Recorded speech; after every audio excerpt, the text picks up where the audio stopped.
Welcome to Sebring International Raceway. This is the 2026 version of the Radical Cup North America Series. My name is Tom Drewer, and I'm joined with one of our racers. He's not out on track today, though. Mike Anzaldi, welcome back to the commentary booth. You were last with us at the World Finals. Thank you, Tom, and that was a beautiful weekend back in Virginia, and I'm afraid that we have another one of these Bluebird days here down in Sebring, Florida, where it is perfect sunshine. Well, speaking of Sebring, down in the depths of Central Florida, it is a historic racetrack, 3.74 miles. 1950 is when it opened. The likes of McNish, Gurney, Ray Hall, all adding to the history books here.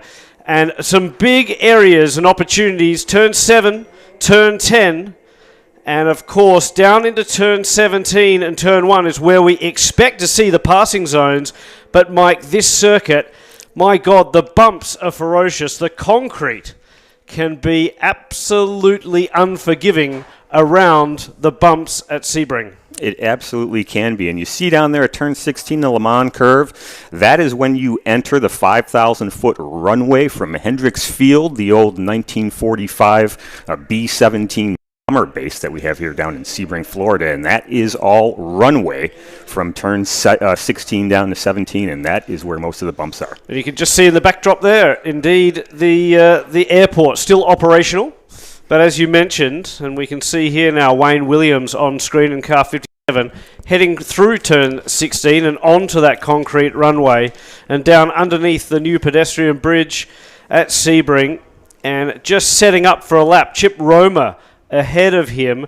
Those two men very, very quick in yesterday's final practice session in the Platinum class. Of course, Wayne Williams, our reigning champion in that class. And we're riding on board now with Josh Holtz, comer to the championship for Crown Concepts. And great onboards from GPX Livestream all throughout the season. A fantastic new partner for the Radical Cup North America Series. And you can just see here Josh negotiating those final couple of turns before heading out onto that back straightaway. Happy birthday there, Mr. Holtz. Turns 22 today behind the wheel of his Radical SR3. Not a bad way to spend the day, as now we pick up Jonas Axbo, brand new sponsors for him and the Cameron Racing car. A contender, no doubt, this weekend and for the championship. Look out for the Tiger Beetle car all season long, and he was ultra quick in Pro 1500, in fact the benchmark in yesterday's final practice session. So 208.1. Yeah, 208. He was really setting the pace, wasn't he? Evan Wolf returns to the championship. We've seen that name before. So again, more onboard action that we'll pick up all throughout this year. And another one to look out for. As Holtz makes his way through, looks like turn 3, 4, 5. Yeah, Holtz might be a bit of a dark horse. A new kid on the block. Certainly has got some experience in terms of racing schools internationally. I think so. He went to the Winfield Academy out there at Paul Ricard in France, and quite a few people have come out, in fact, and made a name for themselves in motorsports from that academy, including F1 drivers. So, yeah, by all means, we'll be looking for Josh Holtz in Pro 1500. I believe he's quite an avid sim racer as well, so turning the virtual into the real world this weekend. So too, Sam McDougall. Sam's raced with us before only once, but starting a full season this year. We last saw Sam out at Laguna Seca. Impressive debut for Cameron Racing, now racing with Group A. And we've got a spin already. And that looks like that's turn 13, is that Dennis Kelly, possibly? Another Group A driver there, Sam McDougall. As you said, with Laguna, his first actual race in the car was after a test with Steve Cameron out in California last year, and he impressed. And so Dad said, let's put you in the car for full season. Also, like you said, a big-time sim racer there, Sam McDougall. And Dad, Richard McDougall, a fellow Aussie, so always want to shout at a countryman so too a radical racer. And great catch there, mate. I'm impressed that you picked up the number 10 of Dennis Kelly having that mishap at turn 13. Side pod. He's got a black side pod on Kelly's car. So, yeah, he's trying to put it all together here for his first weekend of the 2026 Cup.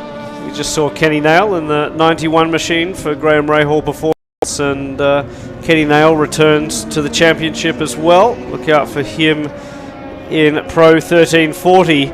Already we're starting to see some times tumble. Wayne Williams with a 2:05.4. He's our overall pace setter, the pole sitter in the platinum class. Now, what does that compare to Robert Rossi yesterday, a 2:05.1?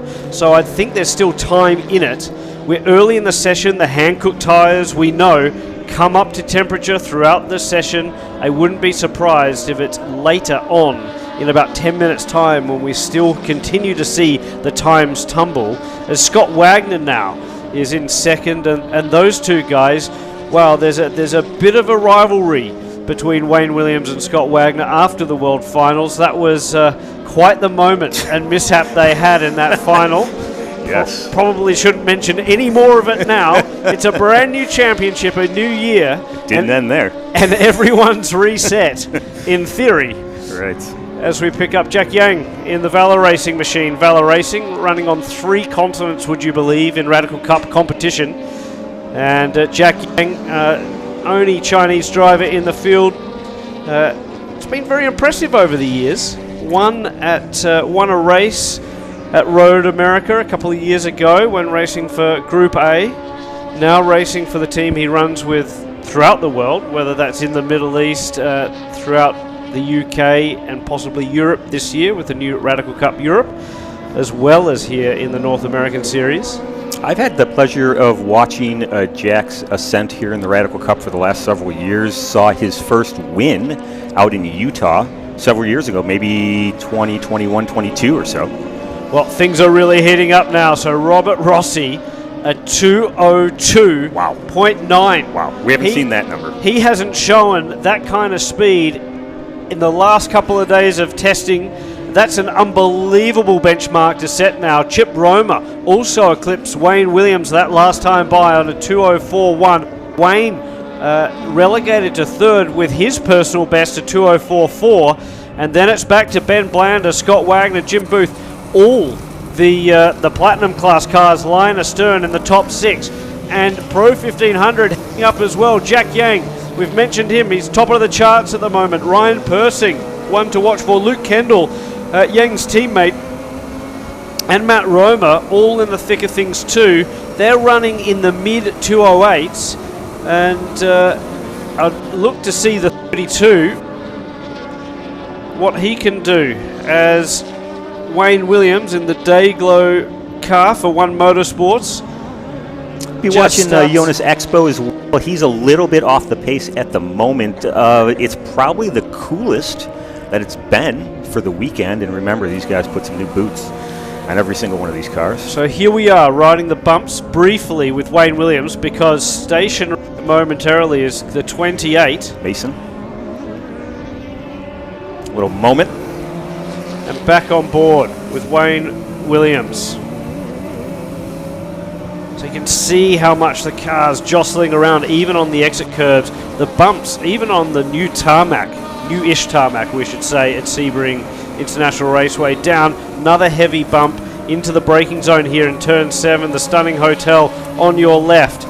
Try and optimize this exit over the exit curb, and then start pulling the gears as you head down into turn 10. And this is a fun section of the racetrack. Turn 10, relatively tight right-hander, probably down, I can't quite see it, but probably down into second gear, and then really having to hustle around the left-hander. Almost, you really have to make sure that you don't track out too early through that left-hander and mess up the run to 13.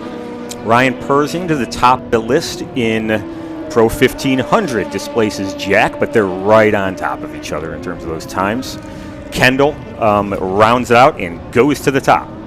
It's interesting. I think if you're Luke Kendall, Ryan Persing, Jonas Expo, and dare I say a couple of others Sam McDougall as well. We'll wait to see what Sam can do. But all of those drivers, I think, back themselves 110% when it comes to having a crack at the championship this year. So we'll see who out of the young guns in Pro 1500 can come to the top as the 32 of Axpo goes to the top of the charts and is on the provisional pole. So we're right on board with Sam McDougall. And he's just about to complete that final part of the lap. Under the bridge, Sam goes, and you can see the car moving around, the rear end of the car relatively planted over the bumps as Sam heads down the front straightaway. And improves his time. Right behind now Chris Hoon, who leads in the gold class. Let's not forget Hoon, who's developed quite nicely over the last season or so. He plans on a full 2026 campaign, and he's at the top of the timesheets in his class. Yeah, and Hoon's really impressed, hasn't he? Interestingly, quite a good gap on Dennis Kelly in that class. David Mason with some work to do.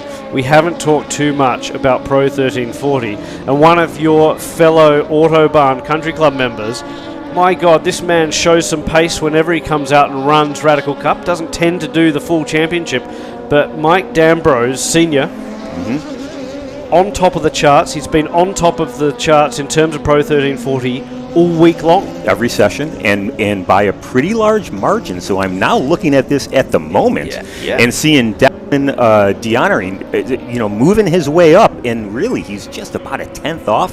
And it looks like Mike just put down a lap here, so he just picked up another 6 To give you an idea, overnight, sleeping on things, Declan has found 2 seconds, would you believe, on this racetrack. Yes, he has. So he was only lapping in the 15s yesterday. He's now matching Mike D'Ambrose and Declan Dionnery, of course, the younger brother of another Canadian racer who found success in Radical Cup, using it as a springboard rather, to go over to England and run in the Formula Series over there.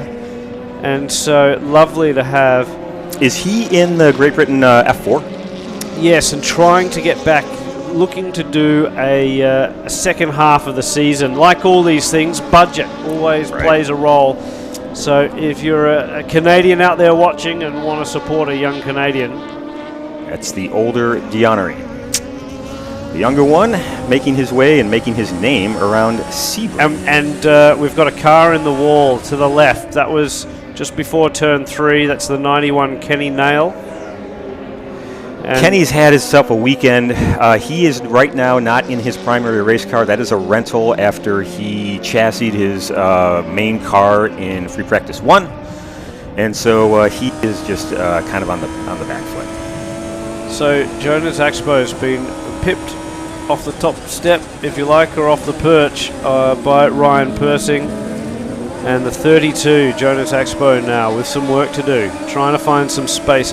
Relatively clear track. Of course, 24 cars circulating. Not the biggest grid we've seen, I don't think, at Sebring, but nevertheless, quite a busy circuit with 4 classes to contend with. Trying to find space, perhaps get a run, tuck in underneath someone else on the back straightaway. If you can get a little bit of a slipstream, certainly helps. But it's so important to have clean air on the front splitter as you bounce around the likes of turn 17 and turn 1 here. Yeah, you can even see it when you're riding along with Jonas here, his helmet bouncing up and down as he makes his way through 13, 14, 15 on his way toward 16 and onto that 5,000-foot runway that we had just talked about. Just takes a little bit more concrete than the white lines.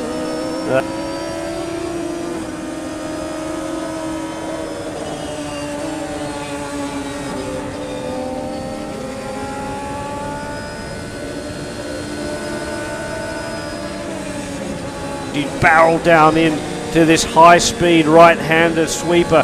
The bumps immediately unsettling the car. Try and relax the hands on the wheel and then open the wheel up. Run as wide as you dare up to the wall, the tyre wall, and start another lap here at Sebring. Well, it's good enough for a P2 in class at the moment as Persing goes ahead and takes that top spot. with what looks like a 2:07.6. I'm impressed that Chip Romer's now second in class in the Platinum. He's found the threes. He's within striking distance. I'd say anyone that's within about a second here, because of the long nature of the circuit, the fact that it's so easy to carry a mile an hour out of something like turn 5 and carry that all the way down into turn 7. You'd like to think that Robert Rossi might have a little bit more competition as this session rounds out with 4 minutes remaining on the clock.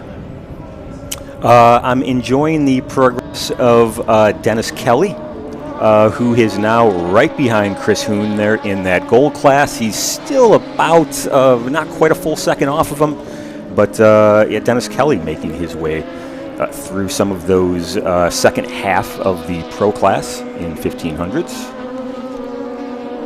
There's definitely a good mix of times there and quite some good groups within the classes. So whilst there's numerous fresh names, of course some returning favourites as well, all the drivers in each class really finding their match and coming alive for qualifying. We saw a much bigger spread through the practice sessions, but it seems as though everyone's dialed in, and perhaps a few foxing out there in the last couple of days. Yeah, I'd say so. Ryan Pershing being one of them. I did not see him. He really wasn't on my cheat sheet as P1, but right now, this kid is demanding a bit of respect out here. Persing, of course, has changed teams as well. Over at One Motorsport now. Yeah. Folks, our friends out of Vegas. And we continue to watch the car 7. It's the Crown Concepts car. Stunning livery for Josh Holtz. And Josh circulating there down 7th class with some work to do, but certainly impressing so far this week. Not really putting too many feet wrong. Has found the limit a couple of times, but that's the learning curve, and has done it in a way around Sebring where he hasn't had the misfortunes or the hard work for the mechanics that others have. So no damages, a couple of spins. You saw him spin in turn 1. He's had a couple of other moments elsewhere on the track, but yeah. Persing's just come in the pit lane with 2 minutes remaining, so Persing happy with the job done. Nick Pearson is picking up the pace there at the bottom toward the back end of the Pro 1500 grid. He just put in his best lap in the last 2 tours here. Chip Romer also in the pits. In fact, the top 3 in the Platinum class have all stayed in pit lane. I wonder whether anyone will come out. I think it's too late. It is. So it's under 2 minutes. It's not going to be possible. Ben Blander happy with his performance, 3rd in class, which is rather impressive, to be honest. Wayne Williams, the reigning champion, relegated to 4th. And those two are going to share a row together. And Ben is a gentle type, and Wayne Williams is a grab you by the scruff of the neck type. And so that's a bit of a contrast with those two guys we'll be watching at the 2nd row. He is on board with Aaron Ziegler.